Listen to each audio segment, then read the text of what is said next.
Pinakamababa na budget dito ay 1,000,000 sa bangkang ito, o tataas pa siya. 59 yung parka niya. Sa mga kaigops ay service ng Pangulong, pati yung kilya niya, oh. Ito. 150,000 libor pa lang yan. Ay how much pa yung ating bangka na ginagamit.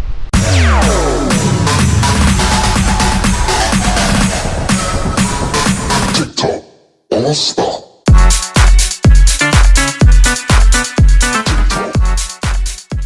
Ang buka nga pala nito sa taas, pinakalapad niya. Oh, yung gitna. 7.5 feet. Yun mga kaigop, 7.5 feet pala ang kwan, pinakabuka sa taas. Yung pinakalapad, pinakalawak. Yan yung panday namin, si Joel. Yan, bata pa na gumagawa yan ng bangka dito sa area namin, kaya expert na yan dito.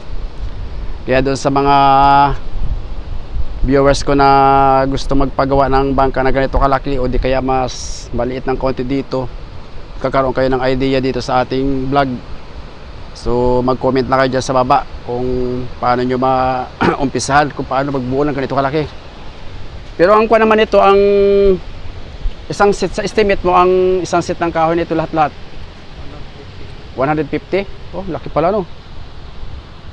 So biro nyo mga kaigops, 150 pala, estimated pa yun kasi may mga kulang pa yan dyan sa pilot house. 150 isang kanyan, isang kasa, kasko, tarik, palo, tumpang, yung babahan at saka babahan, yung roda, tumpang na tinatawag. 150, pero may karagdagan pa yan. Dahil yan ay hindi mo na masabi na yun na talaga yung final na setup ng kahoy. Yun, sana nagkaroon kayo ng idea dun sa mga viewers natin na ang business ay fishing. So comment lang kayo sa baba kung saan kayo nanonood na lugar para alam natin kung saan nakarating yung ating video. So sa susunod na vlog, yung pagparka na nito, para may update ko rin kayo. So maraming salamat sa ating panday at nagkaroon tayo ng impormasyon sa ginagawa niyang bangka.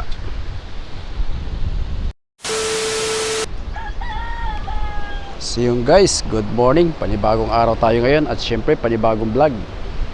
Welcome to my YouTube channel, Kaigops TV. So yun mga Kaigops, kung bago pala kayo at kung napadaan lang, please naman paki-subscribe. So ang ating video ngayon sa araw na ito ay itong bangka na ginagawa dito sa lugar namin. Update ko kayo dahil may kuha na siya mga Kaigops, may forma na, tapos may dumating na rin yung makina at idinala na ng may-ari na galing pang Quezon, Infanta. Tapos ang aming panahon nga pala guys ay ayan, oh, napakalakas ng amihan dito sa lugar namin ngayon. So time check tayo, sakto alas 10 ng umaga mga Kaigops. So atin ang umpisahan. Ayan, oh, na ikabit na yung roda sa taas. Yan, talagang may forma na siya kasi nung nakaraan, nung ating i-vlog ito ay wala pa, labas, hindi pa nakakuha yan, hindi pa buo. Tapos konting-konti na lang yung ilalagay na ligason, oh. Yan, mabubuo na siya. Ganda ng forma. So akyatin natin guys sa taas para dun sa mga viewers na mahilig sa fishing at ganito ang business, at kung gusto nyo magpagawa ng ganito kalaki na bangka ay makikita nyo at magkakaroon kayo ng idea. Ayan mga Kaigops, so lapad. So susukatin natin itong kanyang kwan, yung kanyang roda sa taas, oh, ay yung kanyang babahan. Yan, 5.5 mga Kaigops, oh.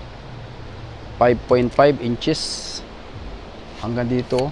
Yan, ito yung pinakadulo niya dito. Tapos ang laki rin ng haya ng tumpang, oh. Ah. Finish na yan guys. Sa taas plywood na lang yan. Tingnan nyo. Yan o. Yan na yung kabuuan. Tapos ang pagitan ng ligason ito mga kaigops ay halos kuwan lang. Makuha lang siya malimit. Ayan o. Yan. Nasa 1 feet dito sa may unahan. Tapos doon sa may parting hulihan ay 10 inches. Tapos ang kuha nga pala ito mga kaigops, ang magiging parka nito ay mahigit isang plywood. Yan o. Oh. Nasa ang isang plywood kasi guys ay kuan 4 feet. Yan o. Yan yung parka niya.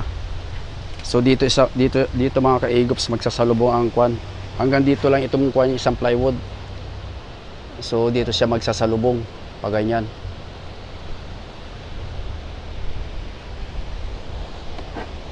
Oops, yeah. Ang lalaki ng mga kahoy na gamit to. At saka ito ay ang setup nito guys ay kuan service ito ng Pangulong. Ang may-ari nito ay kuan si Gordon, yung may-ari ng chopper mother. So ito magiging carrier nila, kargahan ng isda, kasi ang operation nila ay nandito sa may tapat ng laot ng Baler. So pagka tuloy-tuloy ang kalmada ng dagat, ito ang maghahatid ng isda sa Infanta Quezon. Tingnan nyo naman mga kaigops. So yan.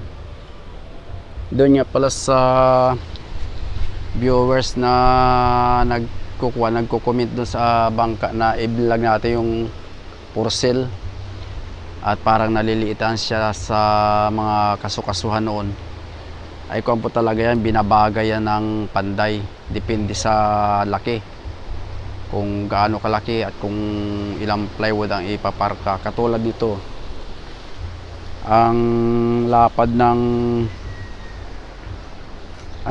ng kuan ito, ang laki ng kuan ito, 2x2 na o yan o. Yan, 2x2 na. Ang laki ng ligason. Binabatay din kasi sa laki ng bangka. Hindi naman pwedeng pagka maliit lang naman ang bangka, hindi kalakihan, ay dalagyan mo ng kahoy na oversize din, kasi syempre yung lutang niya ang pagbabasihan doon. At saka syempre expert na yung tagagawa ng bangka namin dito, kaya alam niya na ang kategory kung paano i-set up ang isang bangka, lalo na pagka ganito kalaki. Ipatay.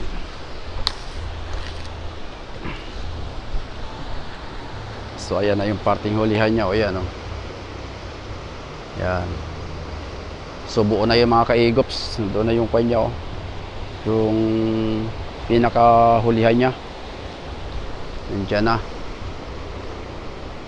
At saka ito ay aabutin ito sa, dahil nakausap natin kanina yung panday, ang pinakamababa na budget dito ay 1 milyon sa bangkang ito, o tataas pa siya. Kasi nandiyan na yung laki ng mga guys oh.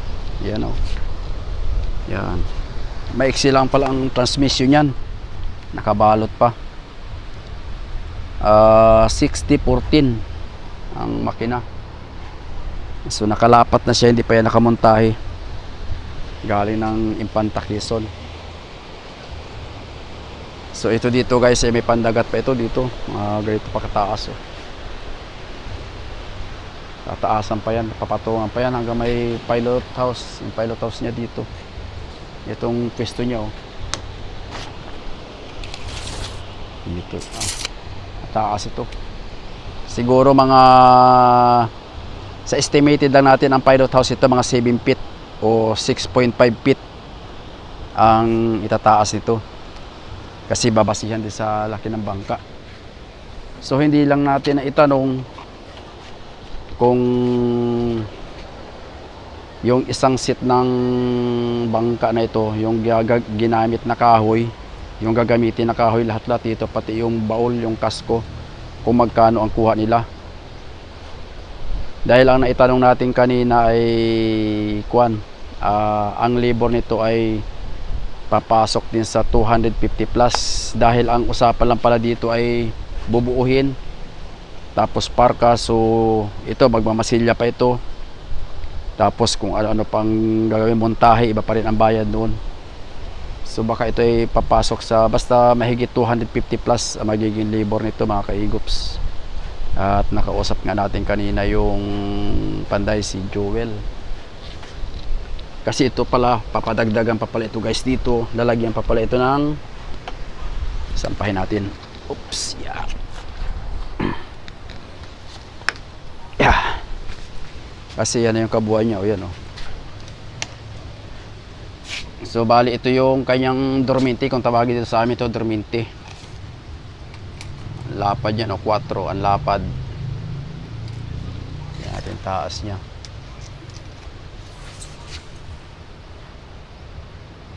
Oh, 59. 59 yung parka niya. 5 feet, sa 5 feet pala. Tapos ang plywood naman ay 4P lang naman ang plywood eh. Hanggang dito lang siya. Oh. Yan yung plywood. Yan yung parka niya. So dito magtatagpo. Yan. Tapos talagang malimit ang kuwan niya, ang isang pew, yung pagitan. At saka nga pala ito mga kaigops, kung mapapansin nyo, tingnan nyo yung forma ng ligason, no? May kuwan siya, may naka-curve, hindi yung pantay para malakas daw kumarga. Medyo nakaganyan siya, oh. Yan, nakaganyan, oh. Yan. Kaya matrabaho din sa pandayan, ganyan. Tapos yun yung parting huli, oh. Yan. Yan na yung pwesto ng makina. Diyan na. Tapos yung ibang kwa dito dugsong. Yan, oh. Kasi mahaba na ito talaga, kaya dugsong. Yan. Dito ang tagpo sa ligason. So yan na yung makina niya. Tapos dito napapatak yung pilot house niya, oh. So bali 4 din pala ang kwan nito, tarik. Yan, 4 ang tarik niyan. Ito mga kaigops ay service ng pangulong para doon sa ating mga viewers. Ito ay may motherboard na may lambat, kargahan ng isda. Ito magiging carrier ng kwan, pangulong.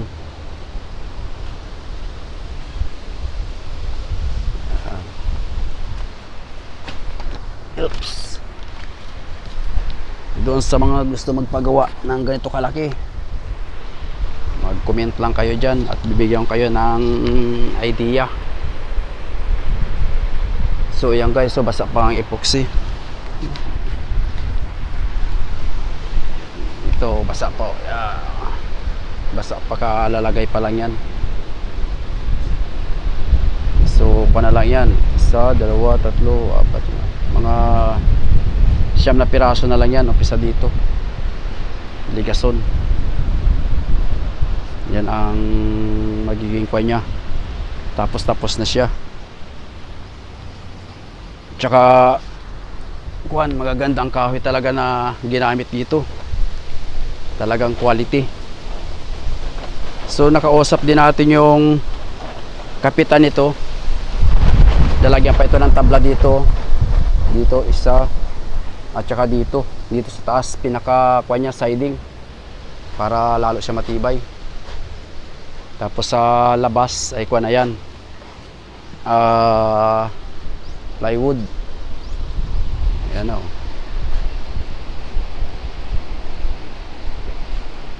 Ayan. At saka ito mga kaigop, sa abutin ito ng estimated pa lang kanina nung panday ay 40 plus na plywood. Kasi ang medyo marami-raming kakainin dito yung sa taas, magiging pilot house. Yun ang estimated pa lang, hindi pa niya ma-finalize na kung ilang plywood talaga. Kasi ngayon lang siya nakagawa ng ganito kalaking bangka. Yung dati ay isang kwan lang, isang plywood lang, ay ito naman ay kwan. Halos yung isang plywood ay tersya, tapos isang piraso. So iba-vlog din natin ito pagka ito ay paparkahan na niya, para magkaroon tayo ng idea yung mga viewers natin na gusto magpagawa ng ganito kalaki na bangka. Oops. Yan o. At saka ang gagawin nga pala dito mga kaigops, nakausap ko yung kapitan, ay mamasilyahan, akuan muna pala ito. Titirahin muna ito ng akuan ng epoxy paint, yung may katalis pagkaparka. Tapos pagkaparka, hahagura na siya, lilihain muna para yung plywood ay umipip talaga ng kuan, epoxy paint ng pintura. Hindi yung quick drying, yung kuan talaga siya may katalis. Tapos hahagura na siya ng may kusot. Yan. Tapos pagka patong, liha na naman. Tapos lalagyan ng panibagong epoxy naman, papahiran. So sabi nga daw nung may-ari, huwag titipirin daw sa kuan, epoxy. Talagang totoo yun. At nandiyan nakasalalay talaga ang tibay ng bangka sa mga ganong setup. Tapos parang lalagyan pa ito mga guys ng kuan dito sa ilalim. Yan yung pinaka, ito yung kilya niya oh. Ito. Yan. Ito tapos may lambat pala mga kaigops yung kasko. Yan. Masilya muna, epoxy bago lambat. Ito yung nilagay. Tapos masilya. Ganon din yung sa isa kong bangka, yung Boy Carlos, ay yung Boy Johan. Kita nyo ang kapal oh. Oh. Ay ang parka lang noon ay 1/4. Oh, kita mo pag ganito kakapal ang parang karari nagkaroon ng isa pang ply ng plywood pag ganyan kakapal oh. Kaya kahit sabihin mo 1/4 lang yun doon sa nag-comment na aking viewers ay kung talaga makapal yun dahil double wooling. Yan, ang ganda ng ang ganda ng kahoy.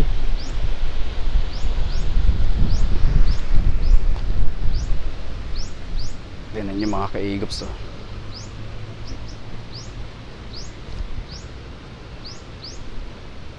Yan na yung kabuuan niya, talaga may forma na siya. Yan. Pati yung taas, yan yung pinaka hulihan niya. Mataas din ang patong niya, no? Yung pinakapandagat.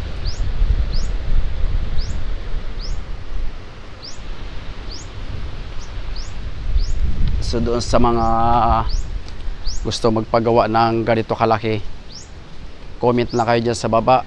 Tapos pag interesado kayo, pwede kayong pumasyal dito sa lugar namin. Sa nagtatanong nga pala kung ilang buwan aabutin bago matapos ito, ay depende sa panahon.